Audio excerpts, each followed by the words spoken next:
Yo, my people, what's good? It's your boy Magnus.Magneto from Now or Never crew, and I've got a huge announcement. And if you don't care about it, skip to this part of the video and the tutorial will be there. But if you do care about me, I care about you too, then guess what? Your boy, this boy, remonetized his videos a couple months ago through an up and down decisions of monetization or not, and I decided to, and I just got my first check from Google, from YouTube, from the homies like a couple days ago, and I didn't know what to do with it, so I was like, well, why don't we actually invest into making this channel a little bit more legitimate? Because this is why. Check it out, okay? So your boy finally bought a pair of lights. Look, here, see the difference? Yeah, that's because I'm in front of a light there. Because this is what I was using for my lights beforehand. Just basic old lamps, not even like white lights here. It's not even on. Not even white lights, they're like yellow garbage lamps. Okay, that's what I was using for filming, that's why my light was so bad. Now, look at this. Oh my Lord. Ignore the mess. But look at that, it's so pretty. Your boy got, actually because of you guys, because of you, we got a legitimate light so that this face can look a little bit more ugly and a little bit better light. So the plan is with at least the first whatever amount of money that I get from here, from YouTube, I'm gonna reinvest it into also, because guess what, check it out. Most YouTubers want like all these fancy cameras. Look at you, you're just on my iPhone. Yes, I've got a little bit of a nice Gorilla Pod, but you're literally just an iPhone. So, yeah. So I'm gonna start actually investing whatever money I get from you lovely people watching the video, watching the ads. Thank you so much, I appreciate you. Back into the channel so that I can have like an actual mic so that I'm not screaming all the time. I mean, I am a loud person, I do enjoy screaming, but I'm sure you guys would like a little bit more crisp audio. So that's gonna happen next. And then eventually I'll be getting a legitimate camera, but those things are a little bit expensive. So basically whatever money I get from here, at least for now, I'm gonna be reinvesting back into making you guys see me in more quality. So anyways, let's get into the tutorial. Thanks so much for watching. All right, so today we're going over 10 different footwork styles. Obviously there's way more than 10 styles, but if I do more than 10, this video is gonna be 2 hours long, you're gonna hate me, so we're just gonna like tone it down to 10. So yeah, let's go. Number 10, you got your grooves. Boy. So again, a lot of people overlook this because you think grooves, top rock. Grooving equals bouncing, vibing, whatever. It's all top rock. But actually, you can have a lot of grooves and soul and feeling and funk in your footwork. Next time you're doing a basic step, try to add a groove into it. Even if it's just like a CC, what if you add a wave into it? If it's a hook, what if you add more hips into it? Hits. What if you do some rolls? Like, what if you're in here, in here? Like, there's so many options. If you use actual groove and feeling into your footwork, you may seem a little bit silly at first, but it's a way you can actually start making more of your own identity within footwork and start creating your own styles. Number 9. I forgot about my thumb there. You got shapes, okay? This is something that I started looking at a lot, just at like, for instance, here, check this out. What if you had like a little socket on a wall? Check this out, okay? Look at this socket on the wall. You see this? That socket right there. What do you see when you look at it? Well, 3 things, right? You've got 2 holes on top, 1 on the bottom, right? What if you made triangle, kind of, right? What if you made a footwork step based off of that? What would it look like? You know, 1, 2, 3. And then maybe if you built off of that, or in the front, then maybe you could go 3 and hit, and, or here, open, hit, right? There's just so many options. And this is something where when I was really like searching for new ideas for footwork steps, I would literally look and scour the room where I was and try and find different shapes and things. And anything that kind of popped up to me. And I'd look at it and I'd be like, what if I made that into a footwork step? What would it look like? Also, someone like B-Boy Session. He's done this very successfully. You'll see him playing with a lot of different shapes in his footwork styles. And if you really study a lot of his stuff, you're gonna see a lot of different shapes in his movements. So, number 9, shapes. Number 8, a basic one, but still one that people I think overlook a lot, and that's your up and down. So my origins with up and down is from B-Boy Style Jack. I've mentioned that before in the past, but for you new people that aren't subscribed to me because you hate me, I thought I'd come and give it to you again. So B-Boy Style Jack, Last for One Crew, he's one that really started telling me, what if you did this footwork step on all 3 levels? What would it look like? How would you do a CC on a higher level? Or a kick out, or something basic. And that's where I started looking at a lot of different moves, right? That's where I started creating like boom, boom. Like stuff like that, for instance, I kind of took from that. I also inspired that one specifically off of Casper. So if you notice Casper, he does a lot of basics, like CCs and different things on multiple different levels.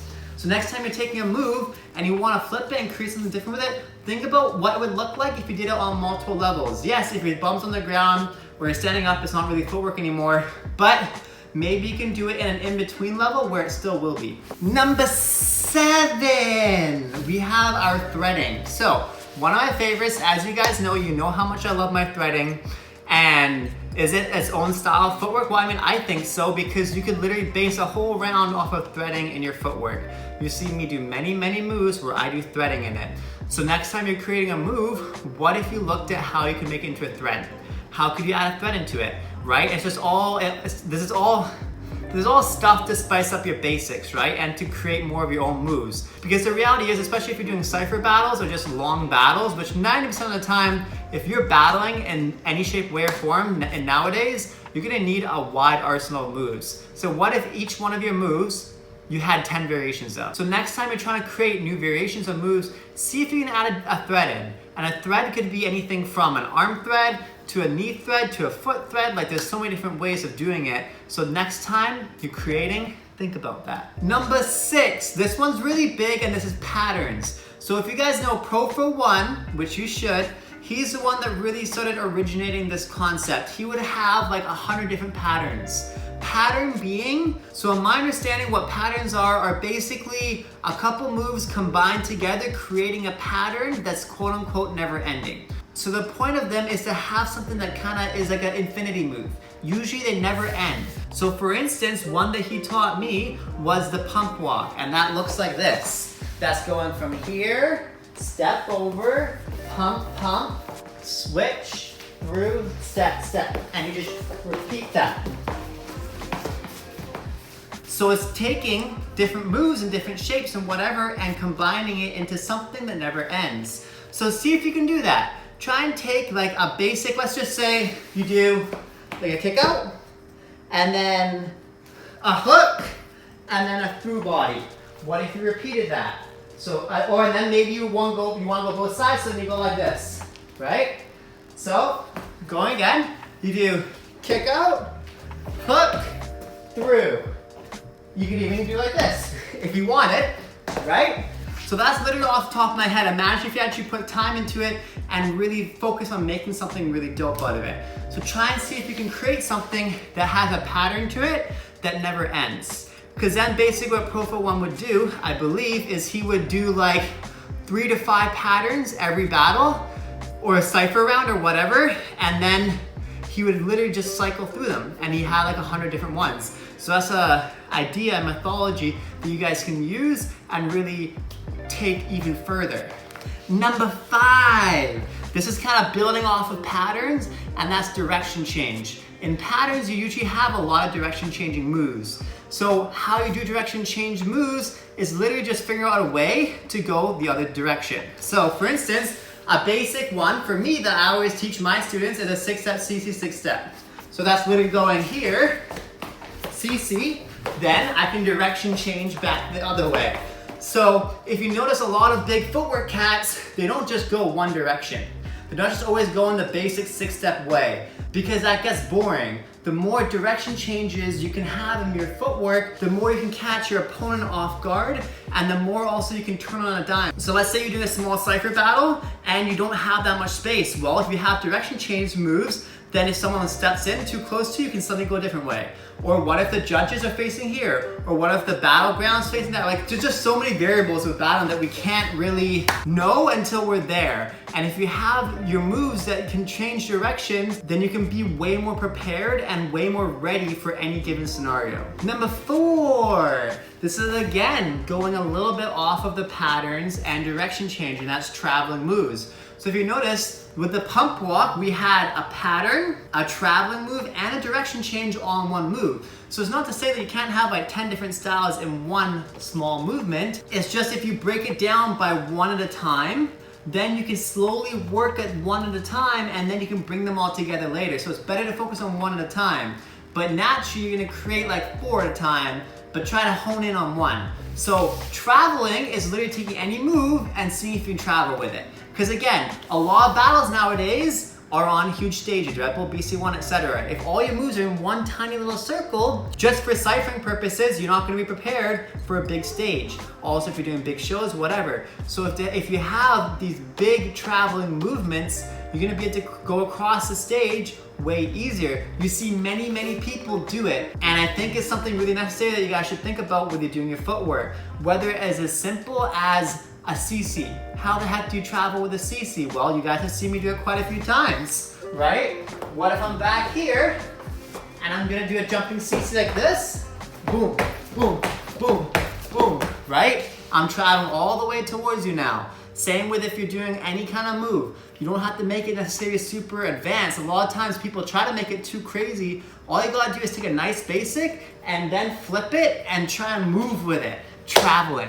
Number 3, any of my Storm homeboys are gonna know this very well, and that's atomic style. So atomic style is taking your basic rotational style that we have with 6-step and everything and facing all the walls. So the base of atomic style is just as like the world spins like that, you're gonna do the same thing. So rather than going front and back, you're gonna be going all the way around.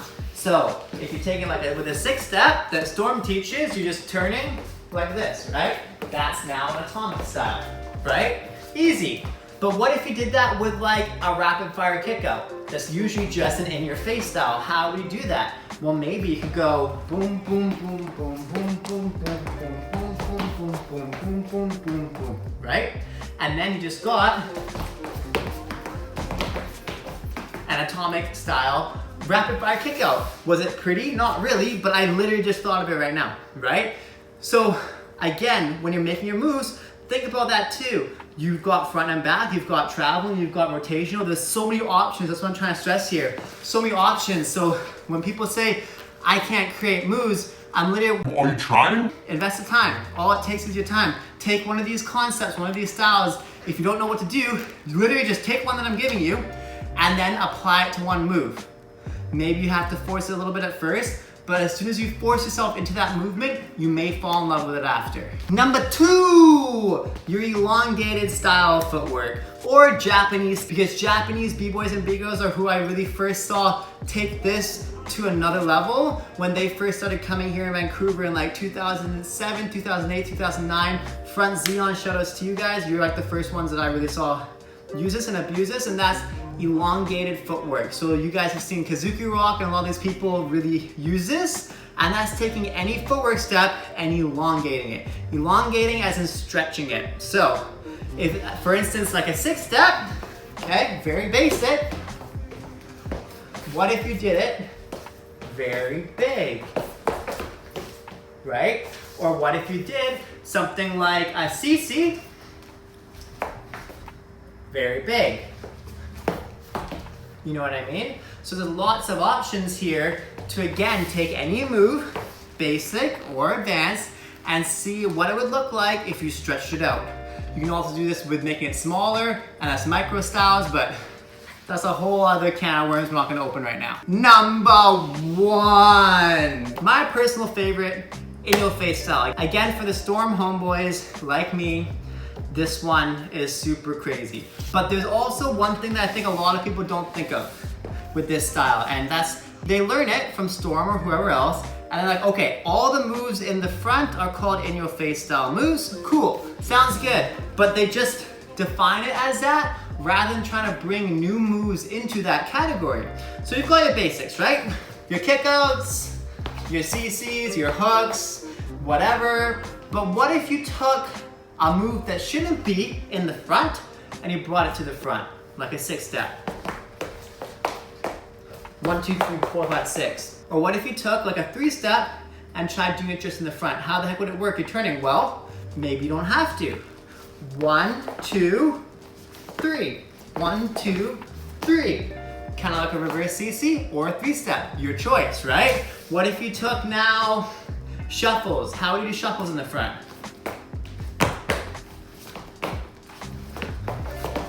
Or maybe double, right? There's so many options. And again, it may not look like the prettiest thing right now because it's raw and unfinished. That's how I'm doing it right now. But if you put some time into it, you can really create a lot of things. Just take a move that shouldn't be there, put it there, and see what comes of it. That's kind of the point here. So, on that note, thank you for listening to my ramblings. I hope this helps you guys a little bit. Should we get some light on our face? It's probably better, right? There we go. So, I hope that helped a little bit. Clearly something I'm pretty passionate about. I love creating new steps, and with footwork especially. So this is kind of the approach I have to creating, and this is how I've made a lot of my footwork steps, is literally just by taking concepts like this. If you guys want any specific one broken down to a full video, I can do that. Just let me know, comment down below. If not, you could also just enjoy the video for what it is and cool. Again, thank you so much for supporting me, loving the light. Really appreciate all of you guys for taking the time out of your day to just give me a little bit of your attention. This was your boy Magnus.Magneto from Now or Never Crew. If you like this video, please again, comment down below. Let me know what you thought. Like the video, subscribe, and smash the bell button for more videos. I'll see you tomorrow. Before you go, if you're not completely sick of my face already, don't forget to get my free course, Breaking Made Simple. To access the course, all you have to do is go to the link down below. To get the free download, all you have to do is join the Facebook group, Breaking Made Simple, which is a hub for people to learn, grow, and just get better and become the best B-boys they possibly can, man.